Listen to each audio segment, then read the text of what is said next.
Hello and welcome to another Creative Coffee Break with myself, Dwynwen from Loch Ness Knitting. Thank you for joining us. And today our guest is Beth.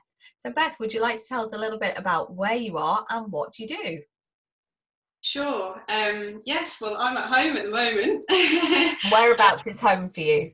It's in Glasgow, in the south side of Glasgow. And I'm in my living room, which is now becoming a home studio.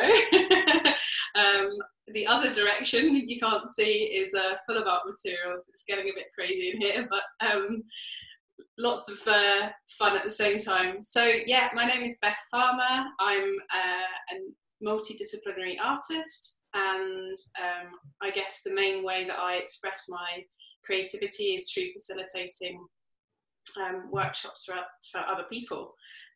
So some of the work that I do is with children and young people in kinship care.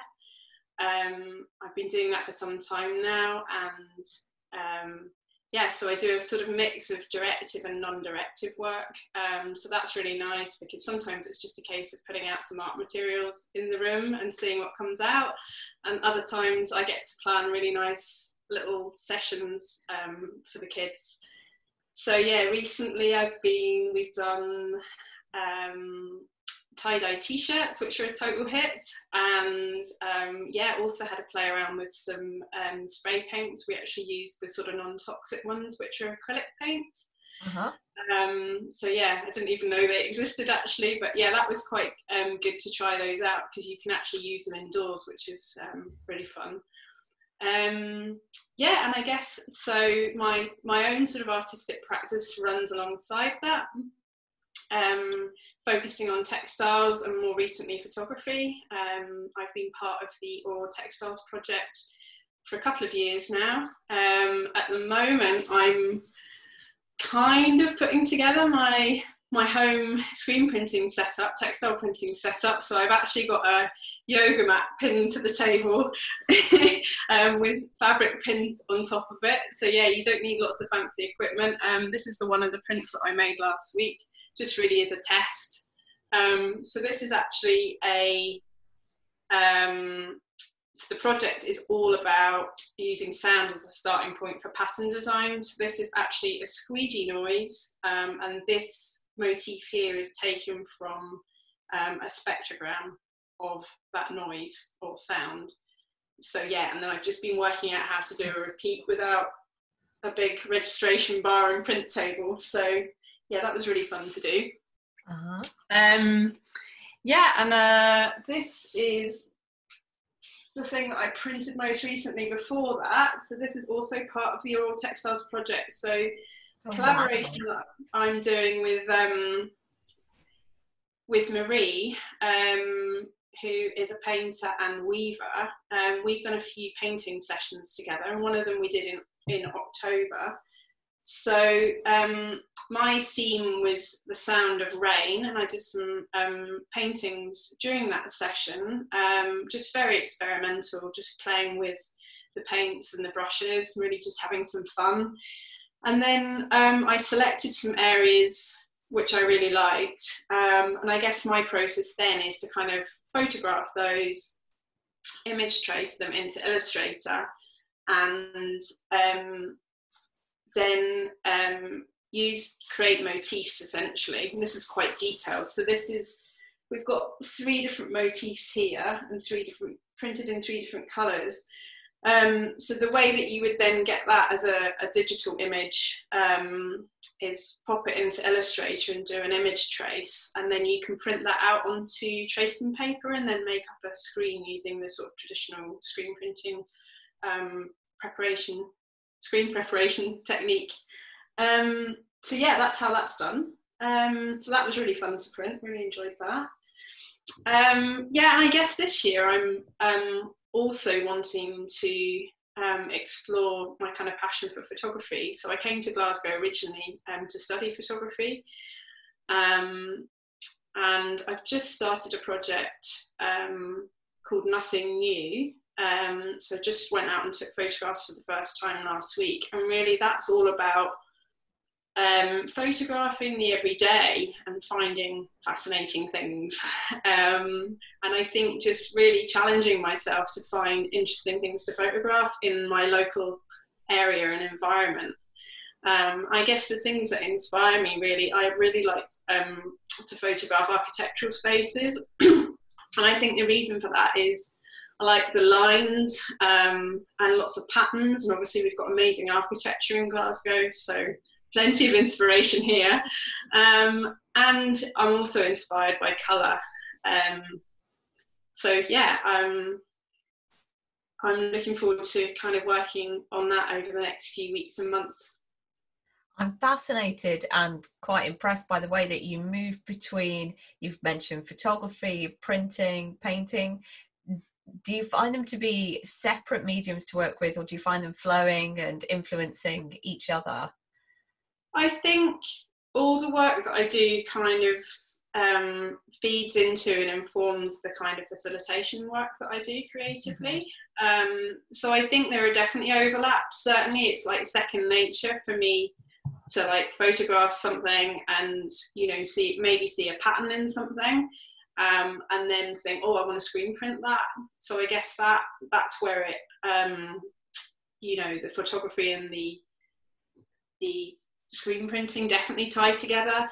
And I guess the painting is a sort of new thing for me. But yeah, I think they all combine really, and I guess that's why I would say I kind of work in a multidisciplinary way. Just really, I've got a bit of a butterfly brain. So yeah, no, I just really enjoy experimentation. Basically, that's, you know, really integral to my practice. I suppose in terms of teaching and facilitating, that gives you a real empathy in the way that people learn in different ways and want to express themselves in different ways. So a workshop for one thing, one medium may not click with somebody, but the fact that you work in so many different mediums, you can enthusiastically and quite authentically say, well, try something else instead, let's have a go at this, and have you thought about doing something else, because yourself, you're quite open to exploring and experimenting different ways of creativity. Yeah, no, definitely. No, and I think, you know, I think one of the key things, especially with the types of people that I work with, is about having a really flexible approach to facilitation, and really looking at it is, it's about the process and really giving people the space to experiment and just a safe space to be really creative and like help to open up creativity. So it's not about producing an end result or, you know, this very polished thing. And I think that's what I really love about it, and just seeing the joy and pleasure that can come out of that with the people that I work with. I think that's a theme that we've heard throughout the Creative Coffee Breaks, is creativity in itself is rewarding and valuable, and the end result may be lovely as well, but it's the experience and the journey of that which the artists that we've spoken to have just been most enthusiastic about getting their hands dirty. No, definitely, because I mean, you know, the work that I do takes up a lot of my time, so I don't always have time to sort of work on my practice myself. And I remember printing this just before Christmas, and I had sort of set aside a day to do some screen printing for myself, and I was just literally jumping around the studio like so excited that I actually I blew all the electrics. So yeah, it's not always as explosive as that, but yeah, no, I think for me, and in terms of my own kind of well-being, it's really important for me to be to allow myself time to be creative on a regular basis. And you know, I did spend a period of about 10 years working in quite a corporate role and not really doing a lot of creative stuff, and I felt like quite unfulfilled by that. So yeah, no, I definitely try and make as much time as I can now. So if people want to have a go at home and start their own creative journey, what kind of things would they need to have a go at some of the things that you do?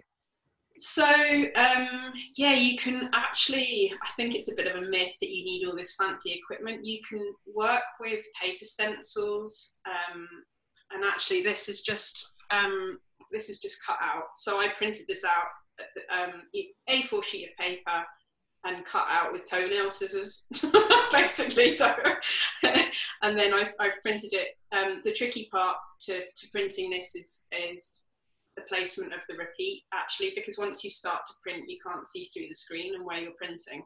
So you kind of have to devise a bit of a system for that. But yeah, essentially for textile printing, you need some kind of give on the surface that you're going to print onto. So at the moment, I'm testing a few things out before I decide what to purchase, but you can use foam. I've got a yoga mat set up at the moment. Then you would need a layer of felt, and then you would put a layer of calico over the top, and you have everything pinned down so it doesn't move. But obviously if you're starting to print on larger pieces of fabric, then everything needs to be pinned down. So that's really why you're looking to get that kind of thick surface so that you can put pins into it. But in terms of your screens, you can actually use like a picture frame. Obviously, most people maybe don't have a staple gun lying around, but you can use foil and stretch it over like you would make an artist's canvas. And you can actually use a squeegee that you would use to clean windows to make quite nice prints with a paper stencil. And then available in most art materials shops, you can get what's called a print medium, which you can actually just mix up with acrylic paint to get your ink. And that's it.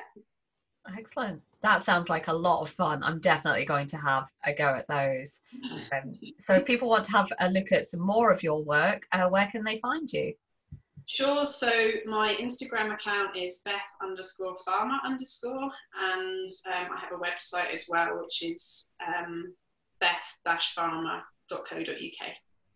That's great. Thank you so much for joining us today. And thanks to everyone at home for watching. Please check out the rest of the Creative Coffee Break series. Our other makers include jewellery design, ceramic artists and weavers. So there's something in it for everyone. And we really want you to have a go at a creative journey at home for yourself. Cheers.